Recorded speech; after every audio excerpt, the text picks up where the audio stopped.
আজকে আমরা যে ছবি দেখেছি সন্দেশখালীতে জাতীয় মহিলা কমিশন তারাও পৌঁছে গিয়েছেন। জাতীয় মহিলা কমিশনে 2 সদস্যের প্রতিনিধি দল। সন্দেশখালী থানায় জাতীয় মহিলা কমিশন, গ্রামের মহিলাদের সঙ্গে কথা,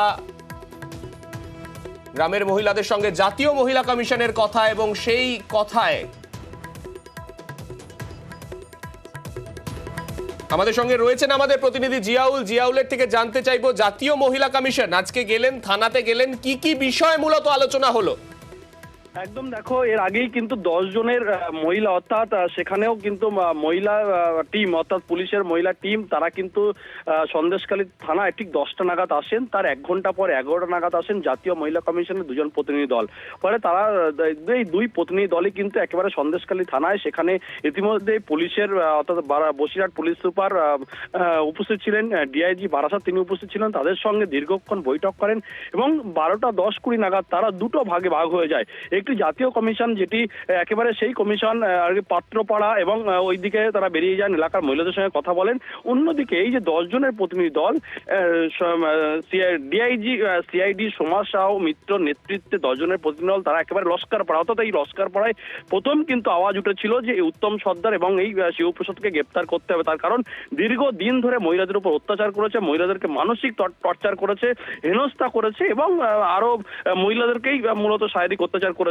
এই ধরনের অভিযোগ বারবার উঠে আসছিল এবং তার জন্যই কিন্তু গতকাল একেবারে স্পষ্টভাবে জানিয়ে দেয় ডিআইজি বারাসাত যে এর জন্যই কিন্তু 10 জনের প্রতিনিধি দল তারা সন্দেশখালী মাটিতে আসবেন এবং তারা যে সমস্ত মহিলাদেরকে অত্যাচারিত হয়েছে তাদের সঙ্গে কথা বলবেন।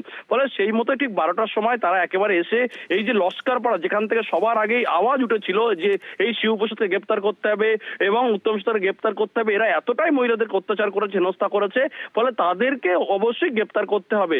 এই তারপরেই কিন্তু আজকের এখানে সরাসরি এলেন এবং যে লস্করপাড়া এলেন সবার আগে সংবাদ মাধ্যমকে ঢুকতে বাধা দিলেন, অর্থাৎ সংবাদ মাধ্যমকে নিয়ে মহিলাদের সঙ্গে কথা বলতে দেবেন না। তখনই আমাদেরকে পুলিশ আটকায়। পরবর্তীকালে গ্রামের মহিলারা আবার দাবি করে যে সংবাদ মাধ্যমকে আমরা না বললে আবার আমাদের হেনস্থা হতে পারে, সংবাদ মাধ্যমকে আসতেই হবে। তারপরেই আবার আমাদেরকে ডাকা হলো। এই মুহূর্তে লস্করপাড়ায় প্রায় এই যে 10 জনের প্রতিনিধি দল 2 জন করে ভাগ ভাগ হয়ে একাধিক মহিলাদের সঙ্গে কথা বলছেন, লিপিবদ্ধ করছেন এবং তাদের যে বয়ান সে সবটাই কিন্তু লিপিবদ্ধ আর ভিডিওগ্রাফি হচ্ছে এবং তাদের একটাই স্পষ্ট যেটা দাবি যে মুখ্যমন্ত্রী এবং আমরা দেখতে পাচ্ছি একসাথে একদিকে জাতীয় মহিলা কমিশনের 2 সদস্যের প্রতিনিধি তারা আজকে চলে এসেছেন সন্দেশখালীতে, পাশাপাশি পুলিশের তরফে মহিলা পুলিশ কর্মীদেরকে সঙ্গে নিয়ে একটা টিম তারা আজকে চলে যাচ্ছেন সন্দেশখালীর গ্রামে গিয়ে, পাড়ায় পাড়ায় গিয়ে কথা বলছেন মহিলাদের সঙ্গে, মহিলাদের অভাব অভিযোগ সেগুলো নথিভুক্ত করছেন তারা। একসাথে একদিকে জাতীয় মহিলা কমিশন, অন্যদিকে রাজ্য পুলিশের টিম, তারা একসাথে একযোগে আজকে মহিলাদের অভিযোগ, সেই অভিযোগগুলো তারা তাদের মতো করে রিপোর্ট তৈরি করছেন।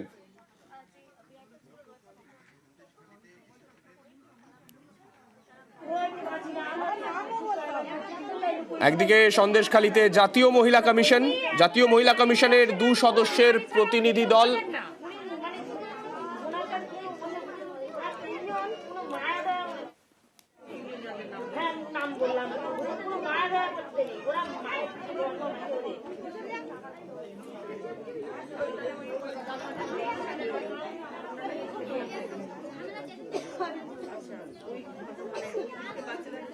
দাদা একটু পিছিয়ে আসুন।